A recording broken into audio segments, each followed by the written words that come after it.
Hello and welcome to GS clarity. स्वागत है आप सभी का जीएस क्लैरिटी में। भारतीय संविधान के पार्ट 1 की हम चर्चा करेंगे इस वीडियो में। हम बात करेंगे पार्ट 1 में, जैसे कि यूनियन और इट्स टेरिटरी। जो भारत एक यूनियन नेचर का, उसके यूनियन की, संघ की, उसकी जो सीमा टेरिटरी होगी, इसके बारे में हम बात करेंगे पार्ट 1 में। तो पार्ट 1 का आर्टिकल 1 अनुच्छेद 1 जो है वो बात करता है नेम और टेरिटरी ऑफ द यूनियन, यानी देश का क्या नाम होगा और देश की सीमा जो होगी, यूनियन जो होगी, उस यूनियन की जो सीमा है, टेरिटरी है, इसके बारे में बात होती है। तो आर्टिकल 1 के एक एक क्लॉज की चर्चा करते हैं अब डिटेल में। पहला जो क्लॉज है आर्टिकल 1 अनुच्छेद 1 का क्लॉज 1 जो है वो बात करेगा कि India that is Bharat shall be union of its state. Hindi में अगर हम बात करेंगे तो कहता है कि भारत अर्थात इंडिया राज्यों का संघ हो।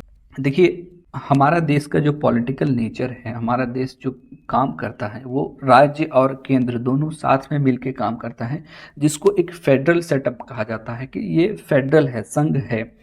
फेडरेशंस मतलब स्टेट और केंद्र जहां एक साथ मिलकर काम करते हैं। और हमारे भारतीय संविधान ने भी राज्यों को अलग पावर दिया है और केंद्र को अलग पावर दिया है। अलग अलग सब्जेक्ट लिस्ट भी है, विषय वस्तु भी है, जिसको शेड्यूल 7 में हम चर्चा भी कर चुके हैं। लेकिन भारतीय संविधान के पार्ट 1 में आर्टिकल 1 में ही बात कर रहा है कि इंडिया जो है वो फेडरल नहीं है, वो यूनियन है। रीज़न क्या है इस शब्द का इस्तेमाल करने का कि हमारा काम करने का पूरा जो सिस्टम है वो फेडरल सेटअप, लेकिन हमने अपने आर्टिकल में, संविधान में कहीं फेडरल शब्द का इस्तेमाल नहीं किया। वो पहले ही आर्टिकल में यूनियन शब्द का इस्तेमाल किया। इसके पीछे क्या कारण है उसको समझते हैं। देखिए, सबसे पहले हम दोनों शब्द की मीनिंग को समझते हैं कि फेडरेशंस और यूनियन में क्या अंतर है। जैसे सबसे बेहतरीन एग्जाम्पल अमेरिका को दिया जाता है। तो अमेरिका में जैसे 50 स्टेट हैं, 50 स्टेट में से वाशिंगटन, कैलिफोर्निया, ये सारे जितने भी टेक्सास, ये सारे स्टेट हैं, वो स्टेट ऑलरेडी पहले वो एग्जिस्ट करती थी। और ये सारे स्टेट ने एक दिन कहा कि हम चलो एक एग्रीमेंट करते हैं, एक समझौता करते हैं, और इस समझौते के थ्रू वो एक कॉमन लैंड को, एक कॉमन जगह को शेयर करते हैं और उसका नाम रखेंगे America, United state of America. मेरा कहने का सेंस है कि फेडरेशंस में कई सारे स्टेट एक साथ एक समझौते के थ्रू आते हैं और वो एक देश को बनाते हैं। फेडरेशंस का ये मीनिंग होता है कि जैसे एग्जांपल में आप यूनाइटेड स्टेट ऑफ अमेरिका की स्टेट्स का यूनाइट अमेरिका। तो फेडरेशंस का ये मीनिंग होता है कि आप एक एग्रीमेंट करते हैं, कई सारे स्टेट एक एग्रीमेंट करते हैं और एक देश को शेयर करते हैं। अब बात समझौते की है। समझौता जब हुई है तो कोई अगर स्टेट को लगेगा, फील होगा कि उसकी बात को ज़्यादा वैल्यू नहीं हो रही है इस फेडरेशंस में, तो वो अलग भी हो सकता है। यानी सिसी टेंडेंसी इसमें ज़्यादा होती है अलग होने की। और तीसरा अगर बात करेंगे तो इसमें सेंटर और स्टेट के बीच में ऑलमोस्ट सेम पावर होता है। फेडरेशंस में केंद्र और राज्य के बीच में लगभग सेम पावर होता है। इसलिए अमेरिका में देखिएगा कि वहाँ के स्टेट और सेंटर में लगभग सेम पावर है। वहाँ की कोर्ट को भी आप देखिएगा कि लगभग सेम पावर। लेकिन अब बात करते हैं कि यूनियन का क्या मतलब है। हिंदी में दोनों का मतलब संघ ही पढ़ा जाता है, लेकिन इसके भाव में, इंटेंस में अंतर होती है। तो यूनियन का क्या मतलब होता है इसको समझते हैं। देखिए, इंडिया को आप, अगर हम बात इंडिया की एग्जाम्पल लेते हैं तो इंडिया ऑलरेडी एक देश था। ऐसा नहीं कि 1947 में, 1947 में हमें आज़ादी मिली, कई सारे स्टेट एक साथ आ रहे हैं तभी एक भारत देश बना है, ऐसा नहीं है। भारत वर्षा प्राचीन एंशियंट समय से ही हमारा देश एग्जिस्ट करते आ रहा है, ठीक। और इसमें कई सारे 1947 के बाद कई सारे राज्य इसमें शामिल हुए। तो यूनियन का क्या फीचर है, क्या विशेषता है यूनियन में जो केंद्र होता है वो ऑलरेडी एग्जिस्ट करता है। केंद्र पहले से एग्जिस्ट करेगा, पहला फीचर। इसमें एग्रीमेंट, इसमें कोई भी स्टेट इस यूनियन का अगर पार्ट होना चाहता है, यानी भारत का ही आप एग्जांपल ले लें कि ये यूनियन है, तो यूनियन का जो कोई भी स्टेट अगर हिस्सा होने की कोशिश कहेगा कि हम इस यूनियन का पार्ट बनेंगे, तो उसमें एक एग्रीमेंट शब्द का जिक्र नहीं होता, कि एग्रीमेंट नहीं होता है कि आप समझौते के थ्रू आ रहे हैं, ठीक है।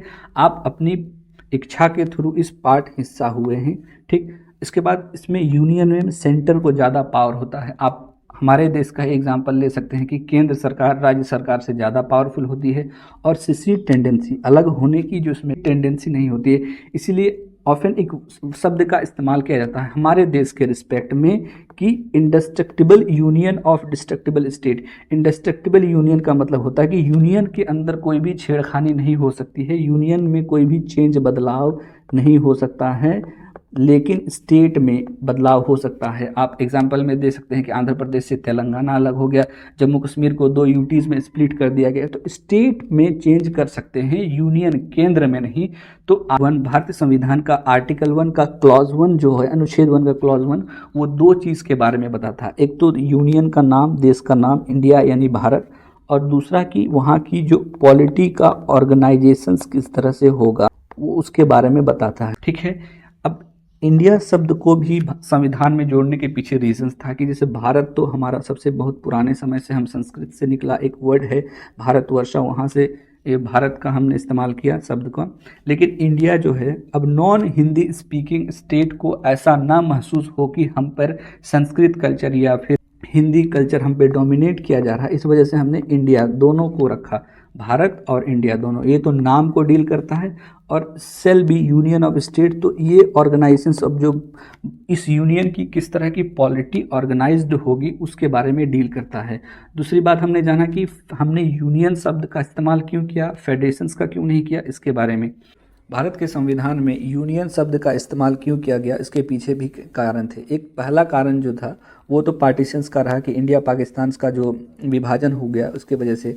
इसके अलावा जो ब्रिटिश कंट्रोल के कई ऐसे एरिया थे जो राजे रजवाड़े वाले एरिया थे, वो इंडिया को ज्वाइन नहीं करना चाह रहे थे। और वो इंडिया को अगर ज्वाइन भी करते, अगर हम फेडरेशन शब्द का इस्तेमाल करते, तो उन्हें ऐसा लगता कि हम एक एग्रीमेंट के थ्रू इंडिया में ज्वाइन हो रहे हैं जो कभी भी इससे अलग हो सकते हैं। दूसरा रीज़न ये है हमने यूनियन शब्द का इस्तेमाल किया, फेडरेशंस का नहीं। तीसरा कि हमारे देश में कई सारी ऐसी प्रॉब्लम उस समय एग्जिस्ट कर, जैसे पॉवर्टी, हंगर, जो भूख, गरीबी, या इंफ्रास्ट्रक्चर को हमें सही करना था, डेवलप करना था। तो इस तरह की जो इश्यूज थी इसको हम डील करने के लिए हमने सेंटर को ज़्यादा पावर दिया, ताकि सेंटर इन सब चीज़ों को जल्दी से जल्दी इन सब डेवलपमेंट करे देश में के अंदर, और लोगों की स्थिति को बेहतर बनाने की कोशिश करे। तो ये कुछ स्ट्रॉन्ग रीज़न थे जो हमने यूनियन शब्द को, यूनियन टर्म्स का इस्तेमाल किया, फेडरेशंस का नहीं। अब बात करते हैं आर्टिकल 1 के क्लॉज 2 की। तो आर्टिकल 1 की क्लॉज 2 जो है, यहाँ पे आप हिंदी में देख सकते हैं, राज्य और उनके राज्य क्षेत्र वे होंगे जो पहली अनुसूची में विनिर्दिष्ट हैं। यानी इंडिया जो यूनियन होगा, उस यूनियन में जो भी स्टेट होंगे या यूटी होगी और उसकी जो सीमा होगी, इसके बारे में आपको डिटेल कहाँ मिलेगी, शेड्यूल 1 में। मैंने जब शेड्यूल के बारे में डिस्कस किया था, हमने जब शेड्यूल के बारे में डिस्कस किया था, उसमें कहा था कि शेड्यूल का खुद में कोई मीनिंग नहीं है, वो मीनिंगलेस है खुद में।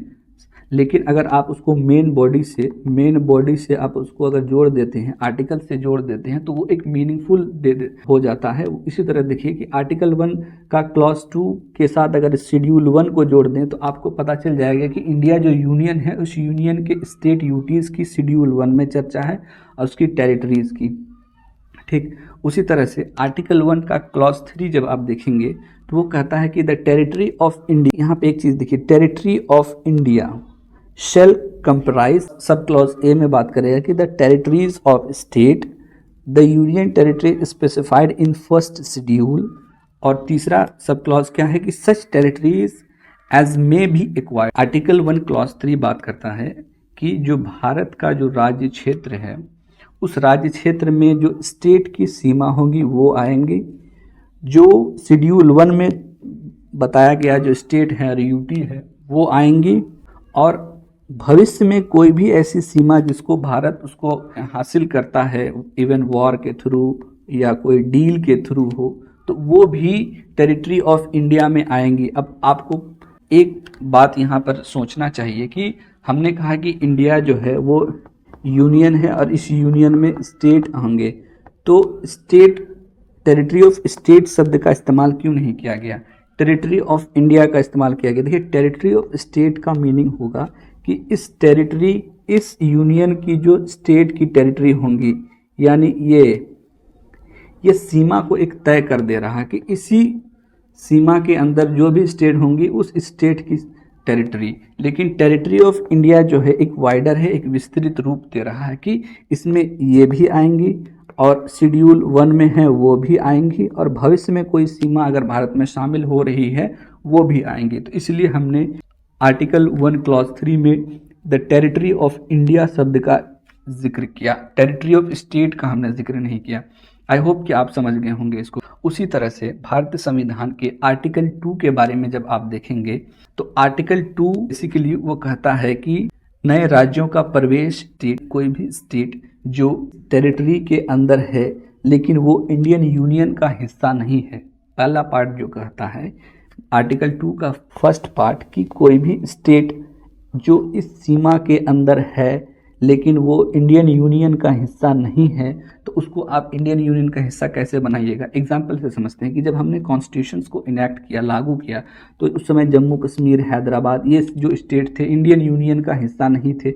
अब इसको इंडियन यूनियन का हिस्सा कैसे बनाएंगे, तो उसके लिए पार्लियामेंट एक लॉ पास करेगी और उस लॉ पास करने के बाद उसको इंडियन यूनियन का हिस्सा बना देगी। ये पार्ट 1 डील कर रहा है आर्टिकल 2 का।